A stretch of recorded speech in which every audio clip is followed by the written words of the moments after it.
Ok, bon, merci à toutes et à tous d'être venus aussi nombreux. Désolé, on est un peu tassé, on va se tenir chaud. Donc très rapidement, Eliman Prudhomme, j'ai rejoint Rancher il y a environ 6 mois pour débuter l'activité de Rancher en France et en Europe du Sud. J'ai été rejoint par Dimitri sur la partie Field Engineering qui va vous réaliser la démo, et puis par Emmanuel qui n'est pas le videur de Rancher, mais qui est le second sales chez Rancher sur la partie commerciale. Juste en 2 mots pour resituer, peut-être pour ceux d'entre vous qui ne connaîtraient pas. Voilà. Juste Rancher en 2 mots, donc c'est une solution open source de management de clusters Kubernetes pour vous aider à déployer rapidement et simplement des clusters Kubernetes sur toutes les infrastructures. C'est l'objet de la démo que va réaliser Dimitri, donc à la fois sur des infrastructures on-premise, bare metal ou de virtualisation, sur les clouds publics en mode IaaS ou en mode service managé, et de plus en plus également sur des infrastructures de Edge ou d'IoT, grâce à K3S notamment, qui est un des projets Rancher.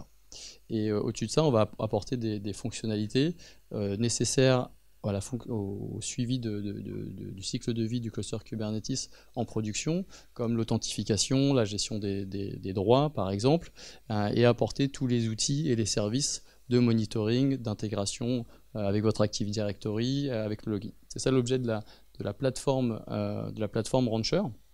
Donc, comme je le disais, c'est une solution open source. Il n'y a pas de version payante de Rancher. Le modèle, c'est simplement de fournir du support ensuite à nos clients ou aux utilisateurs qui arrivent sur des environnements de production ou avec des applications critiques. Et là, l'objet, c'est bien de supporter pas uniquement Rancher, mais de supporter tout votre écosystème. Puisque finalement, Rancher en tant que tel ou Kubernetes en tant que tel, ça ne répond pas suffisamment aux besoins de Kubernetes as a service ou de container as a service. L'idée, c'est bien d'avoir toutes ces briques, et donc d'avoir toutes ces briques supportées par Rancher. Donc Rancher devient votre interlocuteur en termes techniques évidemment, mais aussi en termes de support, plutôt que vous n'ayez à manager vous-même vos clusters Kubernetes, vous-même votre Prometheus, la gestion des catalogues, l'intégration avec les autres briques de cet écosystème qui, comme vous le savez, est très, très riche et très dynamique. Là, l'idée, c'est d'avoir Rancher comme interlocuteur pour supporter l'ensemble de la plateforme. C'est tout pour moi, je passe la parole à Dimitri qui va vous démontrer concrètement comment déployer ces clusters sur ces différentes infrastructures. On gardera 5 minutes à la fin si vous avez des questions, mais bon, vous êtes très nombreux, donc si on n'a pas le temps de traiter toutes les questions, on a un stand au premier étage. Alors, donc je veux faire la vraie démonstration de fonctionnalité de Rancher. Donc ça, je fais ça.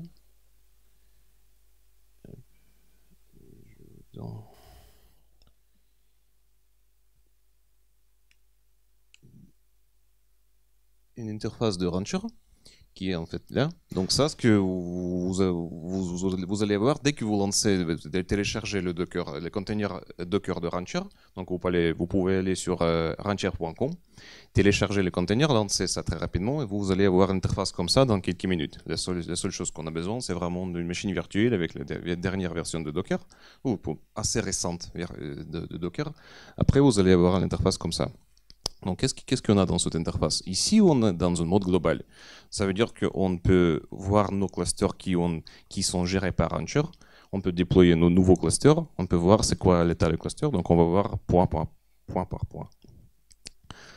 Là, j'ai provisionné parce que vu que le temps est limité, je ne veux pas provisionner les clusters pendant la démonstration. D'habitude, je le fais, ça prend genre 1 heure, 1 h 30.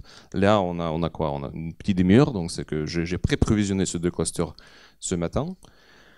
Mais je vais vous montrer comment on provisionne les clusters si vous voulez voir les nouveaux.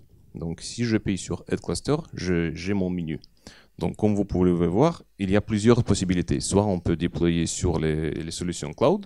Donc on peut faire par exemple l'Azure de Microsoft, on peut faire Google, on peut faire Amazon.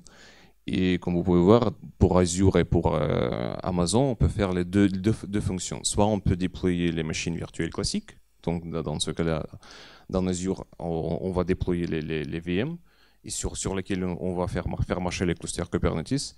Soit on peut faire le offre de Microsoft AKS, où c'est Microsoft qui va gérer votre domaine, votre etcd et votre node control, mais nous, on va déployer les nodes applicatifs, les workers. Également, on peut faire le déploiement en cloud. Donc ça, j'ai activé le driver d'OpenStack et de VSphere pour les deux solutions qu'on voit assez souvent. Mais également, si vous avez quelque chose qui n'est pas pour l'instant ici, donc ici, c'est juste les drivers qui ont été activés par défaut. Après, on a plusieurs d'autres drivers qui sont dans le menu Tools Drivers, qui sont là, également pour Cloud et pour On-Prem, là, dans nos drivers. Donc s'il y a quelque chose que vous voulez utiliser, ça peut être ici, vous pouvez l'activer et utiliser tout de suite. Mais si vous voulez utiliser quelque chose qui n'est pas là, il y a toujours une option qui s'appelle Custom. Donc si j'appuie sur Add Cluster Custom, et je donne un nom. Et là, je me rends dans un menu où je crée un nouveau cluster. Donc, pas seulement je donne un nom, mais je peux choisir également une version de Kubernetes pour déploiement. Donc, on supporte 3 dernières versions plus version expérimentale. Et après, on va pouvoir faire la mise à jour des versions Kubernetes. Donc, si vous voulez, on fait pas seulement le déploiement Day 1, mais après, pour le Day 2, on sait faire le cycle de vie de cluster. Donc, on peut faire la mise à jour de Kubernetes. Donc, on peut déployer avec un 14. Demain, vous allez faire la mise à jour jusqu'à un 15, après un 16. Voilà. Également, on peut choisir les moteurs réseau. Donc, on préconise par défaut Canal, mais on supporte plusieurs moteurs réseau. On peut également faire Cloudflannel, Calico, Vive. Donc, ça dépend de votre use case. Ça, il faut regarder. Il y a, comme d'habitude, il y a des avantages et des inconvénients de chaque solution. Il faut regarder ça. Après, on peut voir l'intégration avec le cloud, les fonctionnalités de cloud. Ça, c'est si vous savez ce que vous faites avec le cloud, si le cloud vous donne les paramètres spécifiques, vous pouvez les également configurer ici. Et si j'appuie sur Next, ouais, j'ai pas rempli. Si j'appuie sur Next, je vais voir les commandes Docker qu'il faut exécuter sur les machines virtuelles. Donc je vous rappelle, ici on est dans un contexte de provisioning de cluster custom, où on fait le provisioning, ça peut être soit on-prem avec bare metal, soit sur une solution qui n'est pas dans une liste. Donc si, imaginons Hyper-V ou quelque chose maison ou Ovirt ou je ne sais pas peu importe quelle solution de système d'exploitation, mais dès que le système d'exploitation peut exécuter cette commande-là, et la commande va être variée en fonction de qu'est-ce qu'on donne, comment on va faire le déploiement. Donc on peut faire soit pour tester, d'habitude, on démarre juste avec un seul node, mais pour le déploiement achat, on peut très bien s'imaginer d'avoir, par exemple, le node etcd et contrôle mutualisé, et vous allez provisionner 3 machines virtuelles sur lesquelles vous allez lancer cette commande-là, et du coup, vous allez avoir un cluster achat avec 3 nodes etcd mutualisés, et après, vous allez pouvoir ajouter quelques nodes workers, comme ça. Donc ça, c'est tout. C'est parti le provisioning sur on-prem, ou ça peut être aussi sur bare metal ou sur les solutions de virtualisation qui est un peu maison, qui n'est pas dans une liste. Si la solution va être dans une liste, ça va être un peu plus rapide, comme par exemple dans le cas de VSphere. Donc je reviens vers menu de provisioning, je clique sur VSphere, et ici je peux voir que j'ai un peu plus de fonctionnalités. Donc si je fais quelque chose, si je donne le nom, je donne le nom aussi à mes nodes. Après, je configure combien de nodes je veux provisionner. Donc c'est une bonne pratique de provisionner au moins 3 nodes etcd pour avoir un vrai cluster. On ajoute aussi une fonctionnalité de auto-replace, ce qui est très, très bien au cas de soucis avec le node. Si Rancher détecte que pour les raisons autres, le node est tombé ou il est disparu de VSphere, c'est lui qui est capable d'aller taper sur API de VSphere, recréer ce node, réintégrer dans le cluster etcd et vous donner une continuité de service.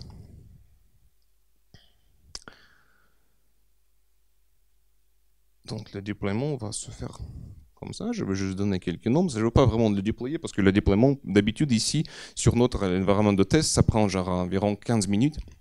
Donc c'est pour ça que j'ai pré-provisionné les nodes ce matin pour ne pas utiliser le temps ici pendant la démonstration. Mais le déploiement va se faire comme ça. Donc vous remplissez le nombre de nodes et vous lancez le déploiement.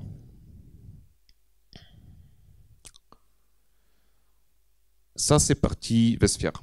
Également, on sait, comme j'ai montré au tout début, le déploiement partie en cloud. Donc, quand on fait le déploiement en cloud, par exemple pour Azure, C'est Rancher qui va vous demander les paramètres que vous pouvez télécharger depuis votre compte Azure sur portail Azure.com. Et après, laissez-moi, je vais remplir les paramètres pour montrer comment ça se passe. Juste une seconde.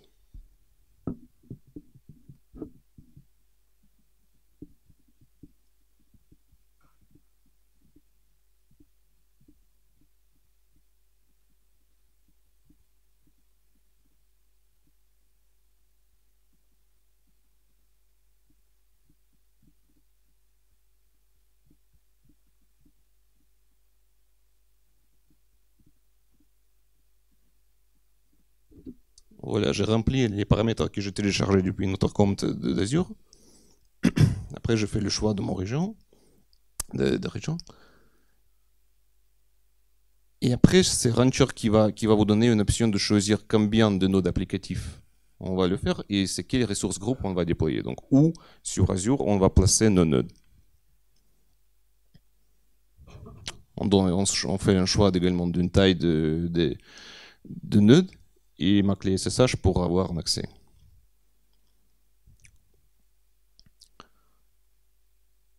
Donc j'appuie sur Next et si on attend 10-15 minutes, ça sera les deux clusters que je provisionnais ce matin. Donc ça c'est un cluster sur Azure et notre cluster sur vSphere qui tourne sur notre environnement de test. Là, ça c'est partie de provisioning de clusters.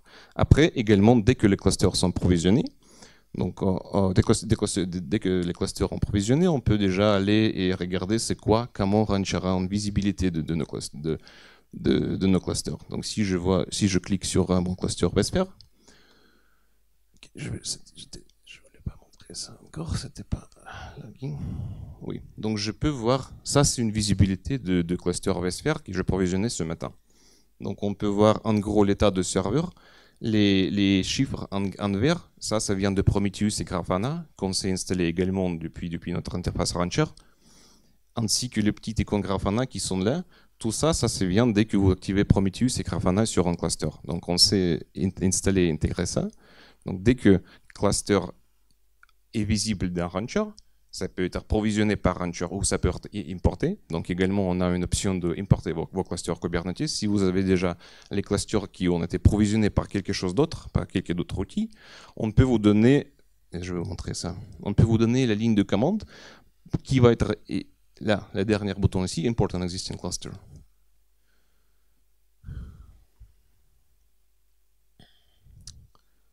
Ici, Rancher va vous donner les manifestes qu'il faut exécuter sur vos clusters Kubernetes pour qu'ils soient visibles dans les modes globales de Rancher. Donc, en gros, si vous avez déjà quelque chose, d'infrastructure préexistante Kubernetes, c'est gérable aussi d'importer ces clusters et de les gérer.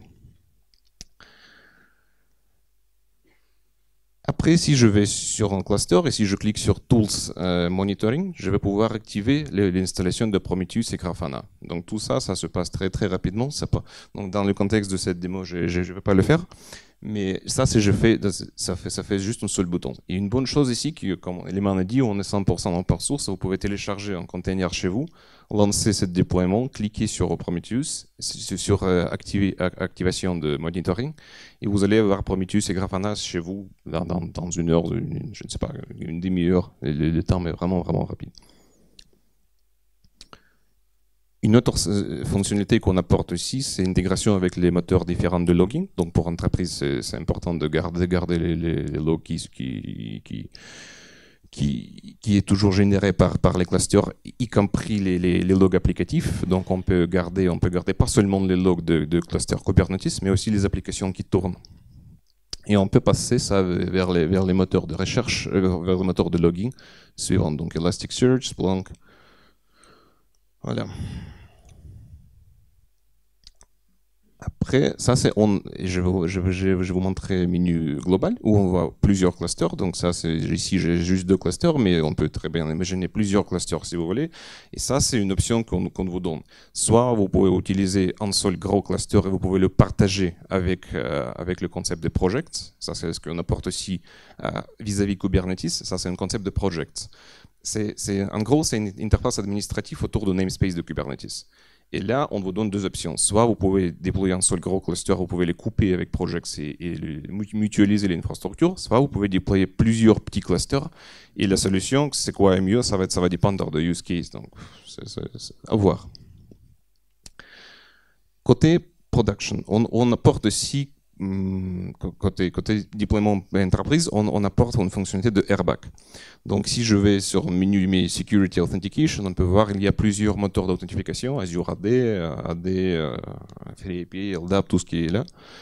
Donc, on peut récupérer vos comptes depuis tout ce moteur-là.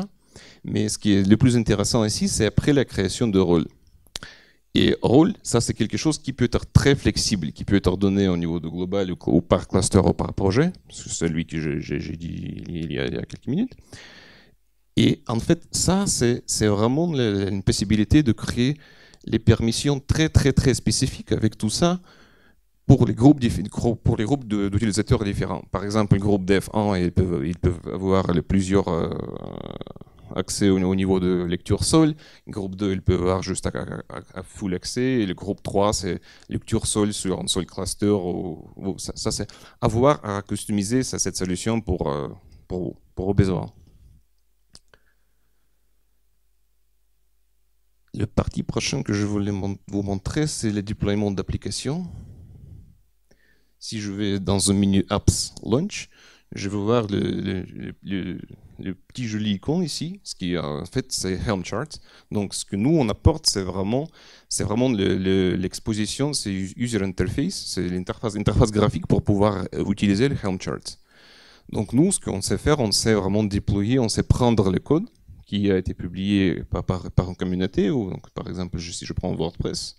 Vous pouvez voir tous les exemples qu'il faut remplir pour déployer l'application. Et après, ce que Rancher va faire, il va prendre tous ces paramètres en compte. Il va aller auprès du cluster Kubernetes et il va aller déployer cette appli. Ici, parce que j'ai cliqué dans un mode global, j'ai cliqué sur Apps et je vois ici Target Project. Ici, ça veut dire que moi, quand je vais déployer mon WordPress, je vais pouvoir déployer WordPress sur plusieurs clusters. Donc, on a souvent les questions comment on fait la fédéralisation de clusters Kubernetes. Donc, notre approche, c'est vraiment prendre le déploiement de ces multi-cluster apps. Donc, si vous voulez faire quelque chose qui tourne sur plusieurs clusters, voilà, ça c'est la solution qui peut répondre à vos besoins. Après, à voir côté technique si ça apporte tout ce que vous voulez. Mais pendant le déploiement, on sait faire sur plusieurs clusters. Et après, on sait faire l'intégration avec les DNS providers, les Global DNS providers. Donc, si par exemple, vous avez déployé votre appli sur on-prem et sur Azure, et vous configurez Rancher pour qu'il s'interagisse avec les Global DNS providers, on sait repointer le nom DNS. Si par exemple votre cluster on-prem tombe, votre cluster Azure tombe, on sait faire la redirection. Comme ça, on a une continuité de service entre deux clusters.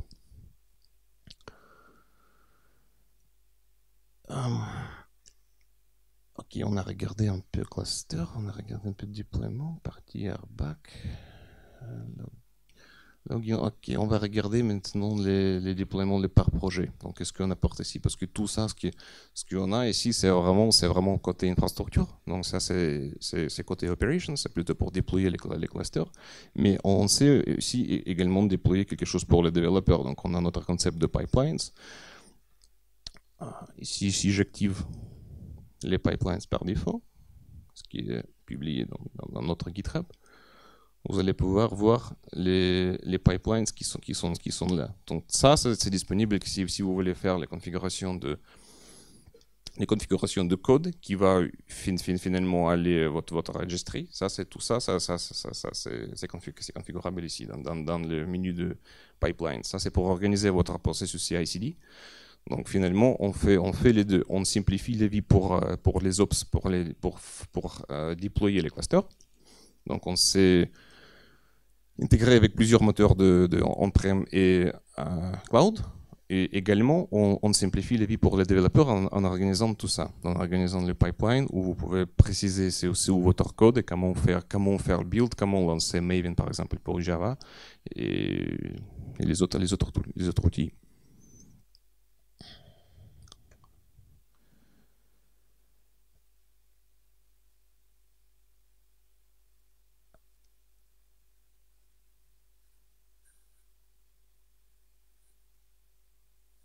je dois vous montrer aussi probablement le déploiement de ressources customisées. Donc ça c'est, on va déployer tout ce que vous voulez. Donc c'est pas, si vous avez quelque chose qui est publié juste en tant que container, vous allez pouvoir faire ça aussi. Après, on utilise Ingress pour exposer les services. Donc ça, c'est quelque chose qu'on interagit, qu'on ajoute, qu'on simplifie avec l'interaction de Kubernetes. Après, tout ça, ça se fait depuis l'interface graphique, mais pour chaque action en fait est faisable depuis API REST. Donc, si vous voulez, ça c'est une interface qui est faite justement pour operators, pour les gens, pour les êtres humains qui gèrent les configurations. Mais si vous voulez automatiser quelque chose, pour chaque action, il y a toujours l'action API. Il y a toujours la possibilité de voir. Donc, si vous voulez faire quelque chose, Rancher va toujours pouvoir vous donner l'exemple de code, comment le faire. Donc, toutes les actions qui sont faisables depuis interface graphique, elles sont également faisables depuis API REST. Donc, si vous voulez intégrer, par exemple, Rancher dans votre écosystème, dans le provisioning ou de quelque chose comme ça, vous avez un provider Terraform qui existe pour attaquer API de Rancher, et après, c'est Rancher qui va attaquer les autres API. Donc, par exemple, il va attaquer API de Vsphere, ou il va attaquer API d'Amazon pour créer les machines virtuelles sur EC2, ou par service EKS. Donc comme ça, ce que nous, on présente vraiment une option d'avoir un single pane of glass. Juste pour un seul écran, vous pouvez voir plusieurs clusters, soit c'est on-prem, soit c'est sur cloud, et les gérer, y compris les mises à jour des versions Kubernetes. Donc ça, on sait faire ça. Après, pour l'automatisation, on expose cette API et on sait donc accumuler tout ça dans un seul outil et après simplifier votre vie avec le déploiement de Kubernetes. Donc après, tout ça vient d'interface graphique et si jamais vous êtes intéressé dans qu'est-ce qui se passe, il y a toujours une option de cliquer sur soit API ou soit regarder qu'est-ce qui se passe. Donc derrière, avec l'interface graphique, on génère vraiment les fichiers YAML et il y a une possibilité de voir et de lire et même modifier. Donc si vous avez quelque chose qui en dehors de standard, donc qui n'est pas supporté aujourd'hui, c'est toujours faisable de faire ça. Voilà, donc ça c'était la démonstration très rapide de ce qu'on a. Et il nous reste 5 minutes, je peux prendre quelques questions, si vous avez. Merci à toutes et à tous. Merci.